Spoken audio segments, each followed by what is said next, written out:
Hello, Nibber. This is Nibbles and Bits podcast, and this is your favorite host, Chizoba Katie. How are you doing?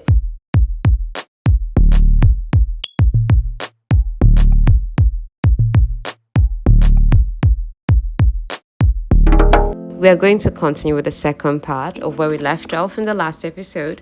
We've been doing the fourth book in the Shatter Me series, and this is Restore Me, Part B. So, where we ended things in the last episode, we saw that Juliet was shot. Yes, somebody actually shot her.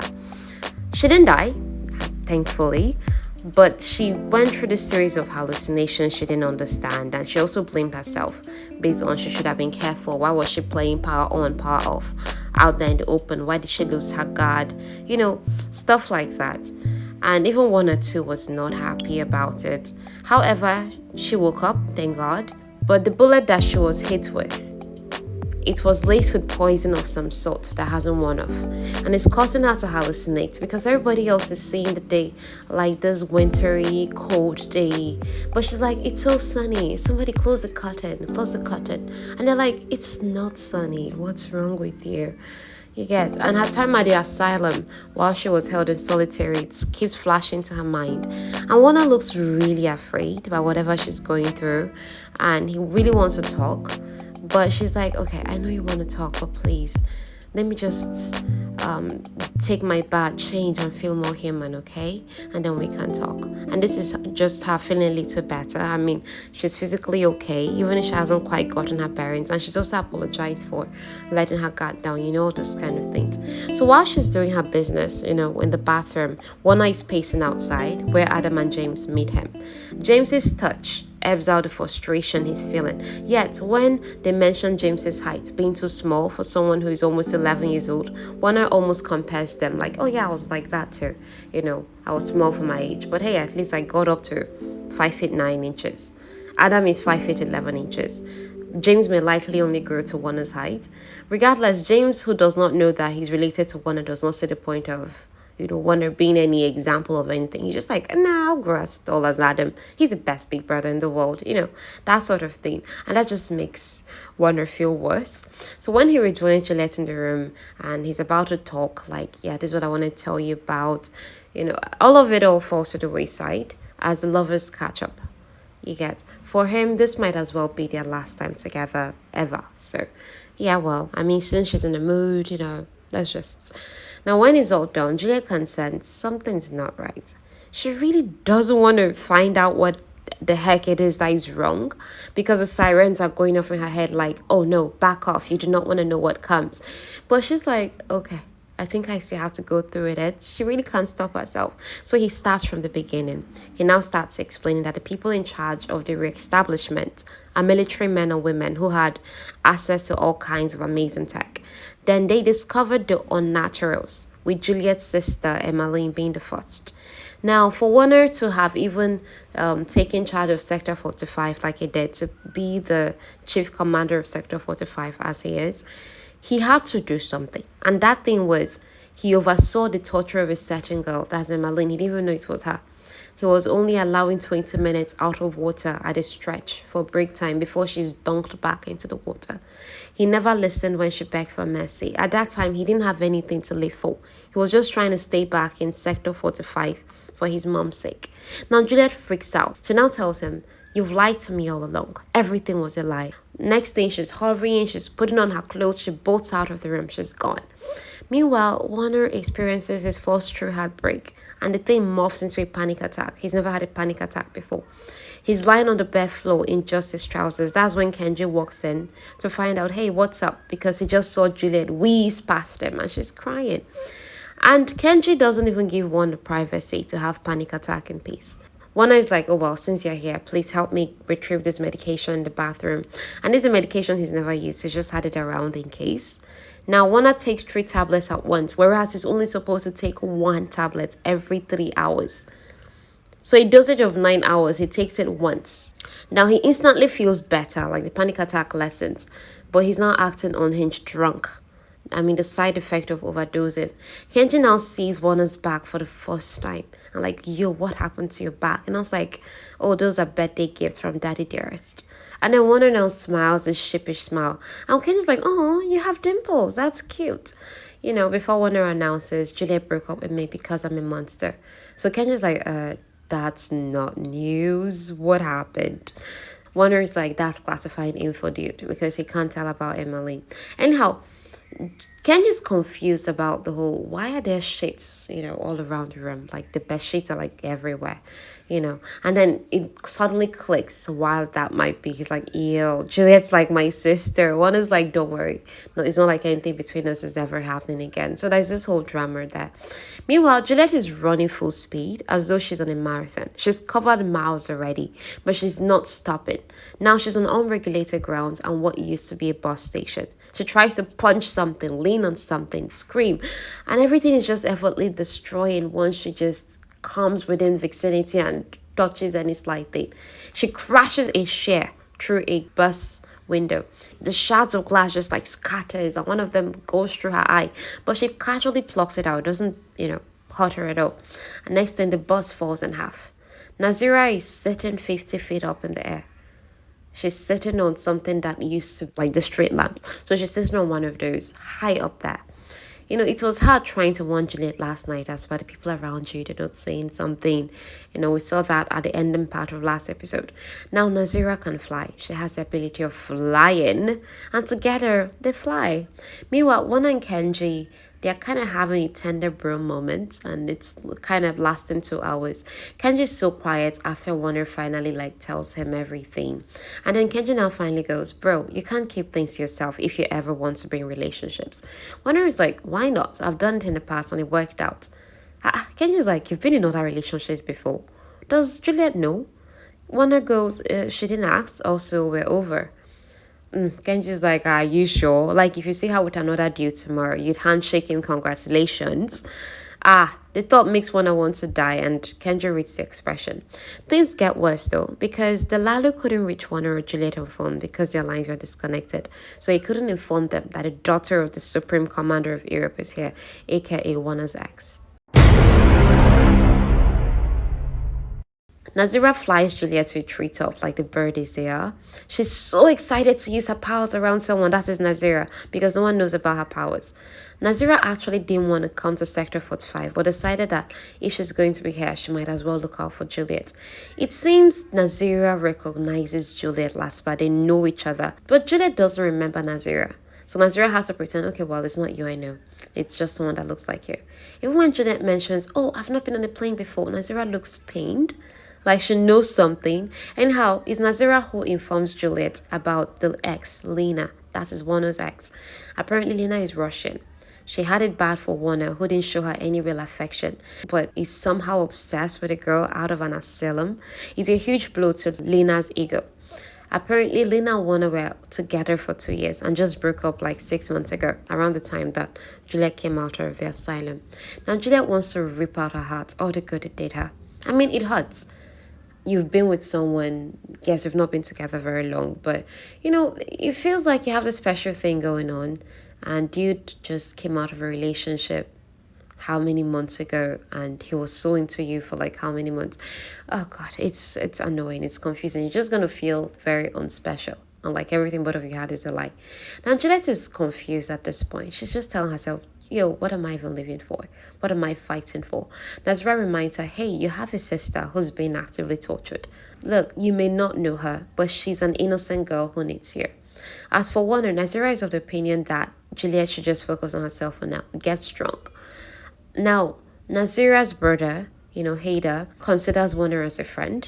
He considers Warner a friend, actually. Just the previous year, their father pushed Hader too hard, and Hader had suicidal tendencies. He almost offed himself. And when Nazira saw this going down, she had to call Warner. Warner came over to their base, stayed a few weeks, helped Hader settle, and then returned. So Warner and them, they all kind of get each other. They're not complete enemies. They understand what it means to be born as children of their establishment. And they all kind of try to be there for one another. Right now, though, they've got a symposium to attend. That is, Juliet has to attend this symposium, and they have to make all these plans. So Nazira said, hey, I'm going to help you. She also has Kenji's disappearing skills. So Nazira actually has 2 abilities. That is not freaking fair. Not only can she fly, hello, she can disappear too, like Kenji, the whole invisibility thing. So Nazira could evacuate people. She now tells Juliet that the establishment actually plans to wipe out the entire Sector 45. I mean, let's wipe out the rebellion base, you know? Well, it's so like the establishment. Let's just wipe them off clean good. Wanda never makes it downstairs though, because Lena comes up to his room. She's frantic and she's acting a little crazy, wanting to inflict physical harm, but he cannot let her today because he has his own wounds. And apparently, the reason why she's so mad is Wanda had her mom deliver the breakup news to her. Thought it was efficient. But even now, he senses hope radiating from Lena. Anyway, he slams the door in her face and lies down on the bed. He's like, yo, how did my life get out of control? Once Juliet is back on base, she orders that her things be moved into Anderson's room. That is the Supreme Commander's room.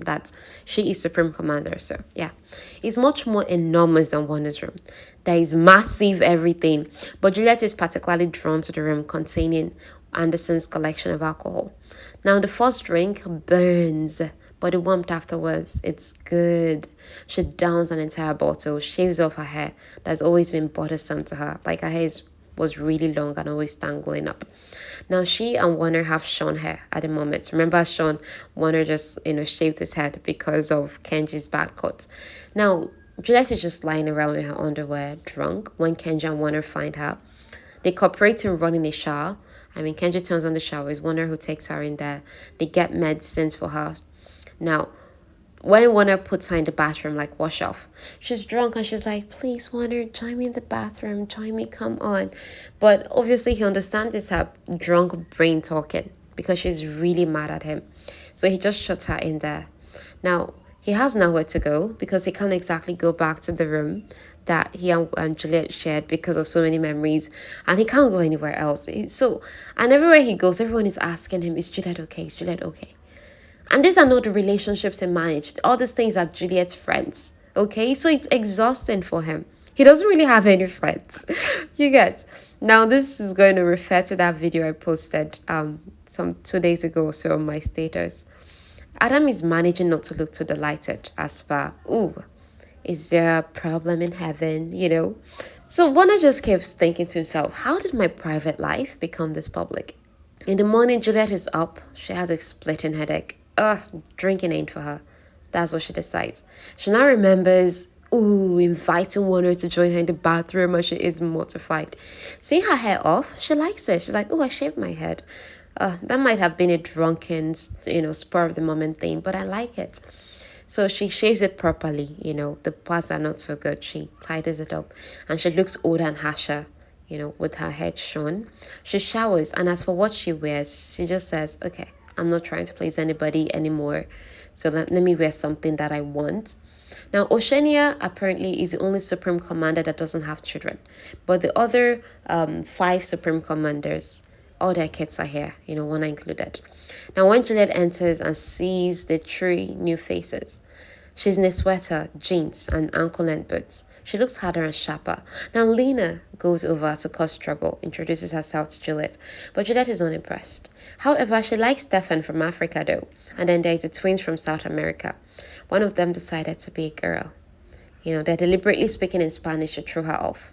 Haven't had enough because Girlie has felt too much like an imposter and out of debt, and these Supreme Commander kids are making it worse. She asks Warner, Castle, and Kenji to come aside. Warner either forgets that it's not all that private, that is that they see the audience of Castle and Kenji. He either forgets that or he doesn't care because he's begging Juliet to take him back. Like, let's do anything. And this is the same him who's like, I can never beg her if she doesn't want me anymore, but he's begging. Now, the kiss in front of Castle and Kenji, and next thing she backs up and runs off. He gets Warner shoves Castle up a wall and he's like, you caused all of this. In his defense, Castle goes, it's better you told her because with time she can forgive you. Contrary to what Warner thought at first, Castle actually knows a lot about the founding families of the establishment. Now, brief recap, Castle is the 40-something years old man, black man with dreadlocks, who's like a dad to all of them and at the same time not. Now, they really don't give him enough credit. Castle used to have 2 sons, and in his eyes, Warner, Kenji, and Cole, they're like his sons, you get. Because Warner often forgets that he's just 19 years old and that he has so much life ahead of him. Same as Kenji, who's 20, and all the others, they're just kids, forced to put on these adult shoes. and they don't give themselves grace to make mistakes and grow up. Now Kenji meets Juliet in Anderson's room, her new rooms. She's distrustful and goes like, if I find out you're one of them, you lied to me, I'll chop you into tiny bits. He's not. However, there's still that symposium to get to. She informs him on what Nazira said, that Nazira came here to to look after her.